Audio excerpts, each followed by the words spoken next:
Silver is key to own, folks. I'm going to explain what that means in one moment.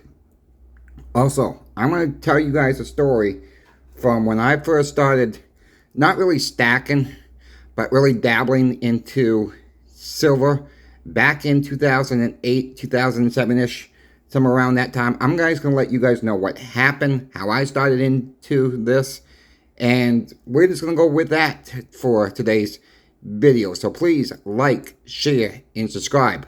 Let's just get into the video right now. First, I'd like to talk about silver as key. I think most of us know the dollar will be collapsing. I don't know when. Nobody knows when. I can't tell you when. Nobody knows. It's just going to happen, and everybody's going to be in a panic. That's what my belief is. How much should you own? Hey, look, I really can't advise you on that either, because everybody's checkbook is different, right? So, the easiest way to figure out how much you should own is add up all your bills, folks. Add them all up and divide that by spot price. Then add 20% to cover your the premiums on your silver or gold, whatever you decide to get, or a mix.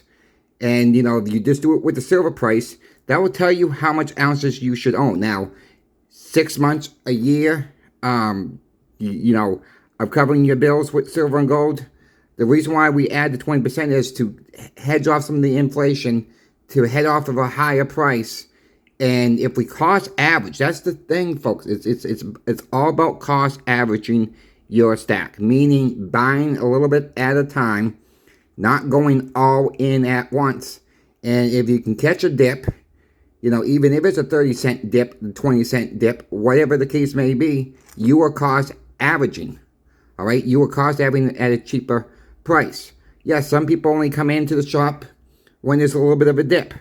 Some people are doing it the right way, and they're spending a little bit more on the dips.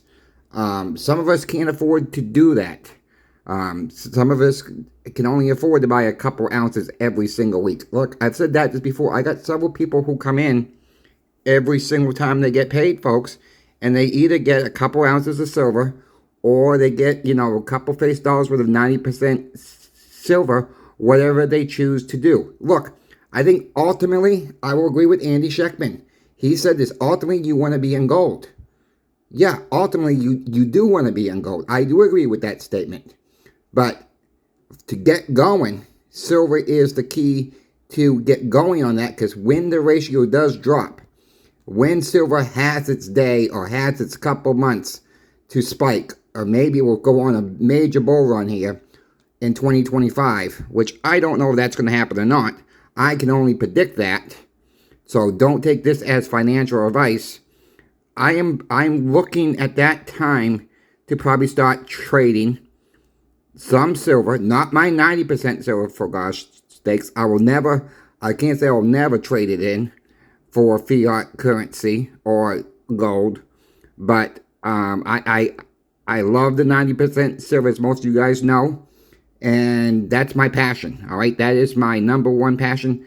And you know what? I've said in yesterday's video, I'm gonna be almost 45 years old. I'll be 45 in February, and for me being, I guess, younger, and I got the passion for 90% silver. It's kind of weird, I guess. I mean, because I never used the 90% silver in a transaction or stuff like that.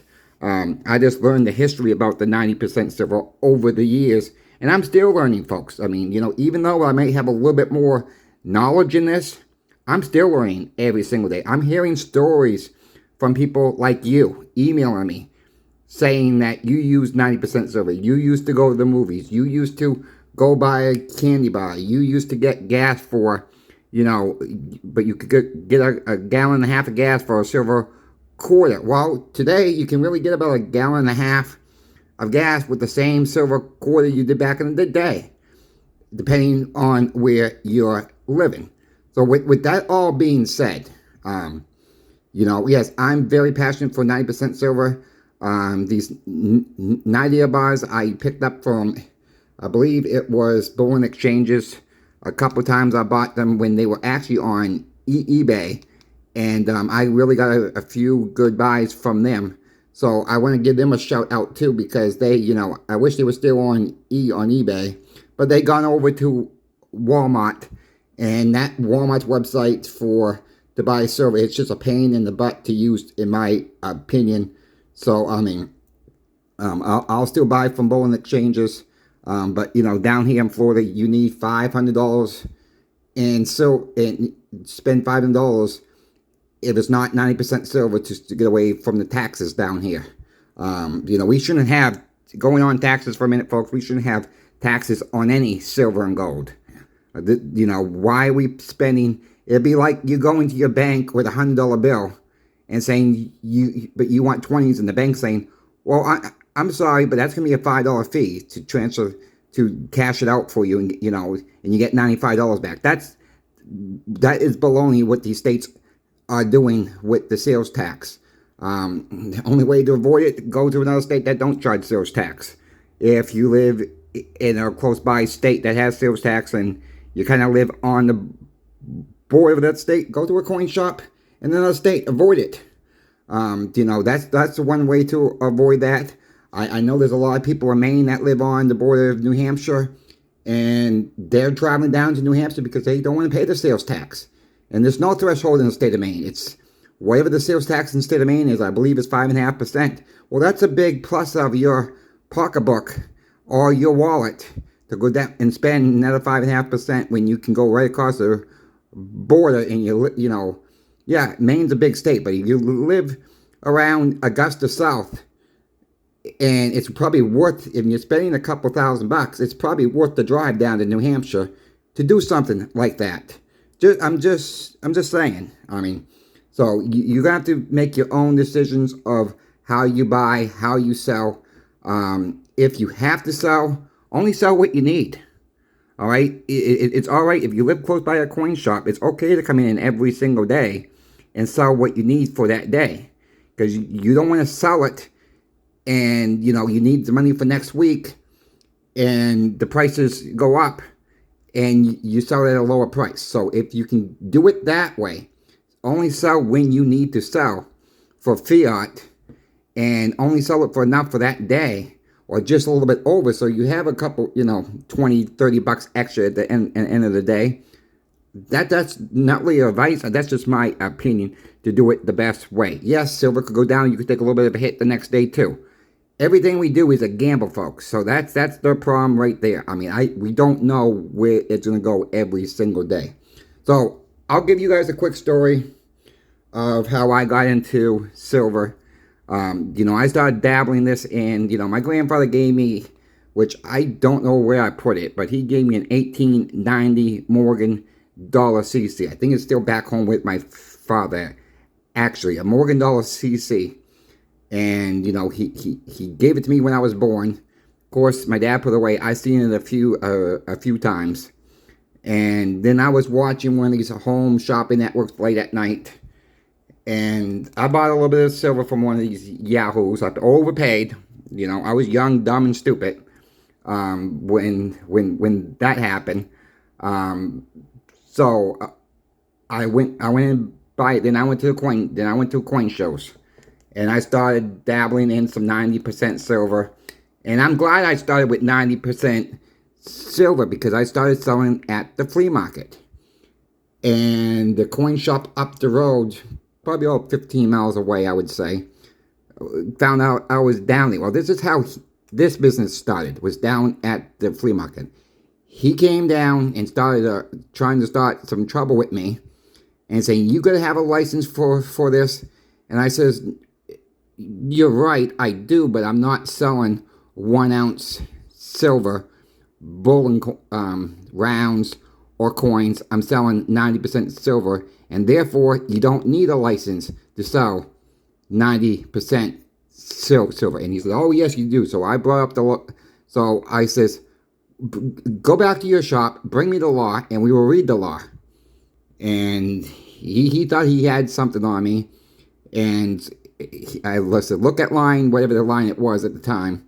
I says, 90% silver is excluded. I said, I'm not selling any bullion. I've already applied for my license to sell bowling coins. I said, it should be here next week. I said, I paid a $50 fee to do secondhand dealer license. I said, didn't you guys at your shop do the same thing? Started down here at the flea market. I'm trying to do the same thing. So, I mean, he was mad because I was a little bit cheaper than him. And, well, he says, how are you cheaper than me? I says, I'm getting better deals. I'm going to coin shows and I'm buying, at that time, silver was not that expensive, folks. I mean, it was a little bit cheaper than it is now. So I was able to buy, $50 face at a time. And I was putting them in those 2x2 holders, those cardboard flips. And I was making okay money. I was not maybe doubling my money, but I was kind of close because 90% silver was more plentiful back then than it is now. And people were willing to pay up for, I was still on the spot for all my dimes, quarters, and half dollars at the time.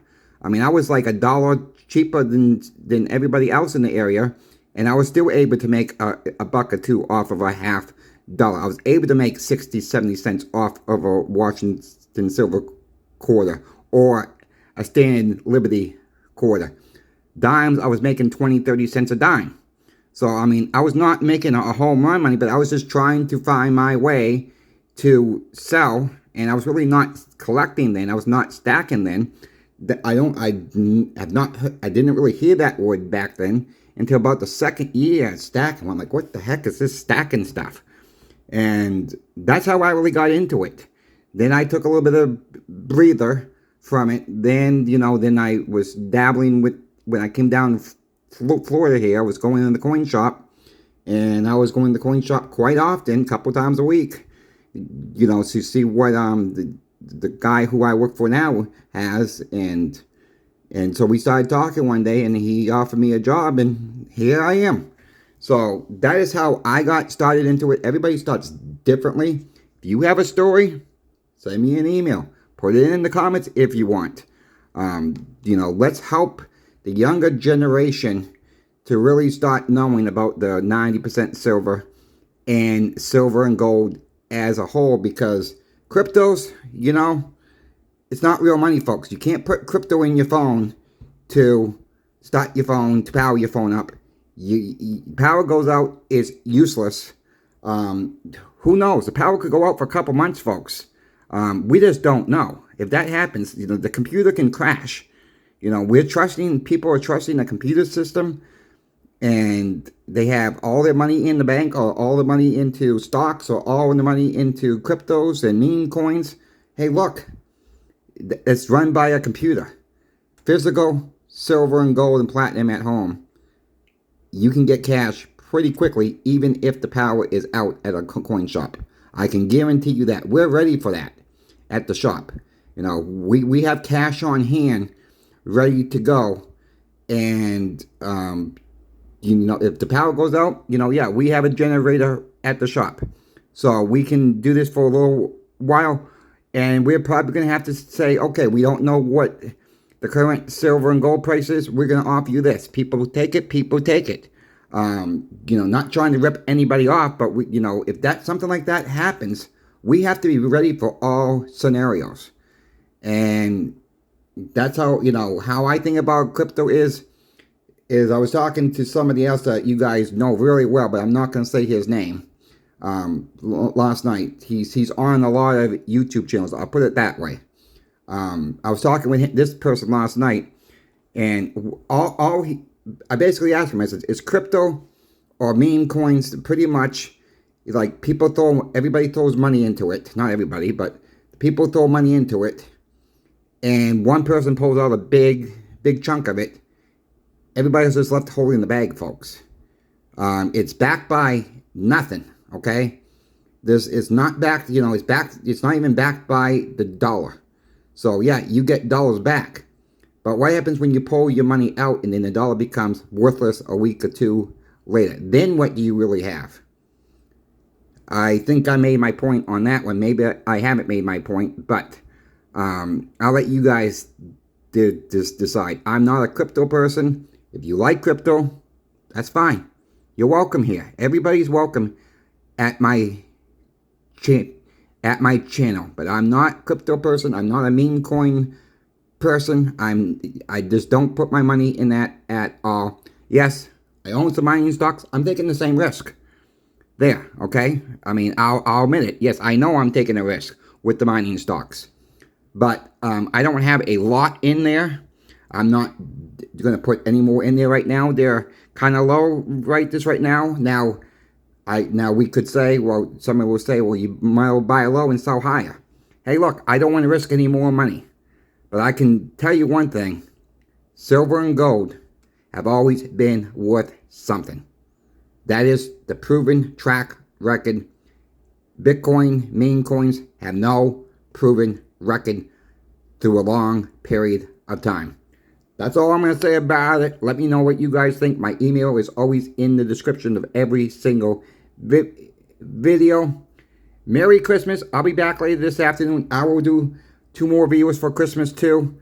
So I wish you guys a happy Christmas Eve day. And I'll be back later with another video. Until then, CoinShop Chris is out. God bless you all.